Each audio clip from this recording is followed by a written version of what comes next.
Hello!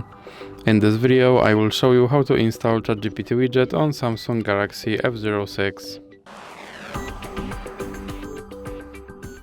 So you have to start by opening your Google Play Store, then click on search bar and type in Wally AI and click search, and then click install.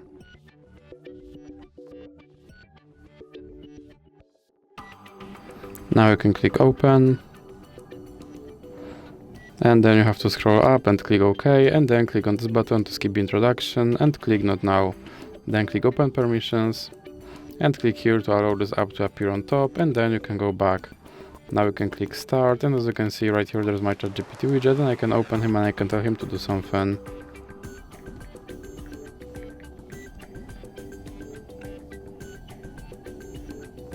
And as you can see, he responded, and if you want to remove him from your screen, simply drag him into the X icon in the middle.